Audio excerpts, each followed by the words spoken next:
أنا أؤيد الترحيل القسري ومش شايف فيه أي حاجة غير أخلاقية.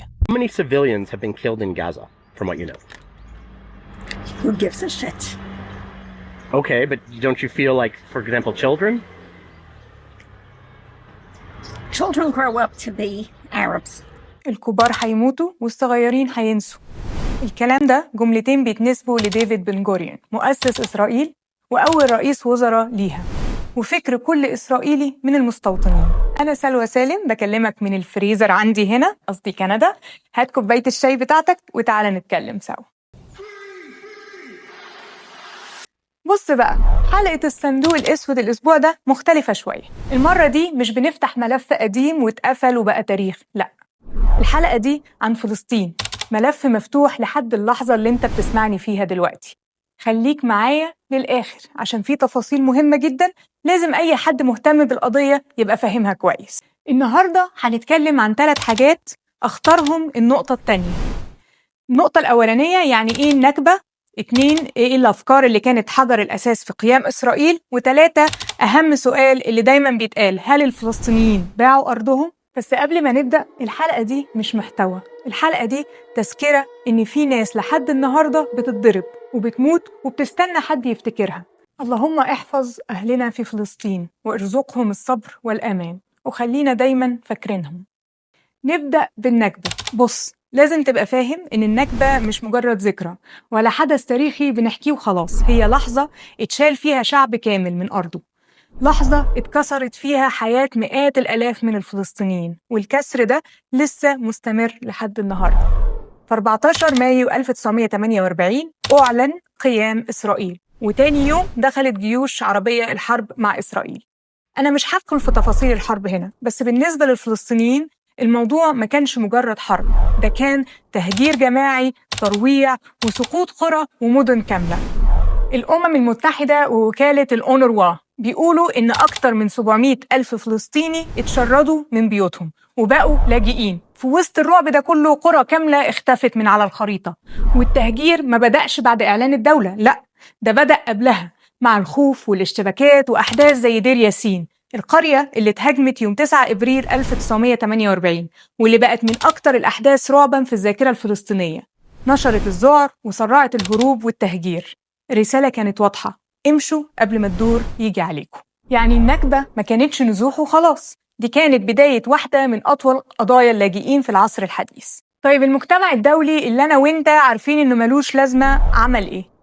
أصدر القرار 194 سنة 1948. القرار ده بيقول إن اللاجئين من حقهم يرجعوا بيوتهم أو يتعوضوا. يعني ببساطة الرجوع مش حلم، الرجوع حق، مش رأي، مش اختراع، ده له أساس قانوني. بس على أرض الواقع الحق ده ما تنفذش، وإسرائيل رفضت تطبيقه. وهنا نيجي للنقطة الثالثة، أخطر كذبة اتقالت، الفلسطينيين باعوا أرضهم. ما تقلقش، أنا منسيتش النقطة التانية، بس سبتها للآخر عشان محتاجة تركيز وكوباية شاي تانية. طب إيه هي الحقيقة؟ الكلام بتاع البيع ده مضلل. كان في بيع أراضي قبل 1948، لكن النسبة كانت محدودة جدا. كتير من البيع كان من ملاك كبار أو جهات خارج فلسطين، مش من الشعب الفلسطيني اللي عايش على الأرض. وفي أقصى التقديرات ما زادش عن حوالي 6% من أرض فلسطين. يعني اللي حصل في 1948 ما كانش شراء أرض، اللي حصل كان تهجير بالقوة أثناء حرب. ومن ساعتها ملايين الفلسطينيين لحد النهاردة محرومين يرجعوا بيوتهم. أجيال اتولدت في مخيمات وأحفاد شايلين مفاتيح بيوت عمرهم ما شافوها. والجنان إن أي يهودي من أي مكان في العالم يقدر يروح يعيش هناك وياخد جنسية، لكن صاحب الأرض الأصلي ممنوع يرجع. طيب هات كوباية الشاي التانية عشان الجزء اللي جاي بقى مهم جدا.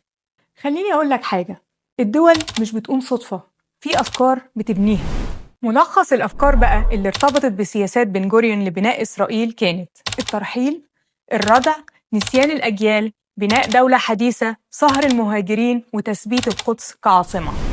نخش عليهم واحدة واحدة. الترحيل ينسب لبن جوريون إنه كان مؤيد للترحيل القسري وشايفه حل للصراع. ببساطة وجود الفلسطينيين عائق. وهنا انت فعلا محتاج تشوف تقرير أبي مارتن الصحفية الأمريكية والناشطة الحقوقية عن إسرائيل عشان تفهم هما بيشوفوا العرب إزاي. زي ما سمعت، العرب كلهم مش بس الفلسطينيين. التقرير بعنوان It's worse than you think، أسوأ مما تتخيل. هسيب لك لينك الحلقة بتاعتها في التعليقات. الفكرة التانية الردع، إن القوة تبقى ساحقة لدرجة إن محدش يفكر يقاوم أصلاً، وأنا وإنت والعالم كله عارفين إن عندهم برنامج نووي غير معلن، وسلاح الردع بتاعهم مش بس في القوة في العموم اللي هي أصلاً كمان مدعومة من أمريكا، لكن في الغموض اللي حوالين إمكانياتهم كمان. 3. بناء دولة حديثة. هو كان شايف إن لازم يبقى فيه اقتصاد قوي، زراعة، جيش، واستيعاب مهاجرين، وكمان كان بيشجع زيادة عدد السكان لدرجة إن في سياسات كانت بتكافئ الإنجاب. 4. تحالف الأطراف. يعني إيه؟ بناء علاقات مع دول أو أقليات غير عربية. تتوقع دول وأقليات زي مين؟ أنا أقولك، زي مثلا أثيوبيا، الأكراد، الدروز، والهدف كان تثبيت وجود الدولة. 5. صهر المهاجرين لما يجوا من أي ثقافة. وصلت إسرائيل يبقى اتعلم عبري وادخل في هوية واحدة جديدة. في نفس الوقت إسرائيل بتعمل مشاريع قومية وتخلي الكل يشارك فيها عشان المهاجرين يرتبطوا بالأرض أكتر. 6. القدس اعتبارها عاصمة أبدية لإسرائيل عشان الأهمية الدينية والثقافية عند اليهود، ورغم كل الاعتراضات أمريكا اعترفت بكده سنة 2017. Like Jerusalem, they all promised Jerusalem, didn't they? For years and years. I did it. They didn't do it. They didn't do it. I did it. Moved the embassy to Jerusalem, making Jerusalem the capital of Israel. ونيجي بقى لأخطر فكرة، الكبار هيموتوا والصغيرين هينسوا، يعني الرهان كله على النسيان. فخليك فاكر وفكر غيرك وعلم ولادك، لأنك لو نسيت هتبقى بتعمل اللي هم عايزينه بالظبط. وفي النهاية لما الفلسطيني يقول حق العودة هو مش بيتكلم سياسة، هو بيتكلم عن بيته. ولما يقول النكبة مستمرة هو مش بيبالغ، هو بيتكلم عن بيت اتسرق وأرض اتاخدت وهوية اتشردت واتطلب منه ينسى ومنسيش. النكبة مش ماضي، النكبة جرح لسه مفتوح، بس كمان هي ذاكرة مش هتموت. خليك فاكر وخلي غيرك فاكر، الحق مهما طال الزمن ما بيسقطش، وربنا بينصر الحق.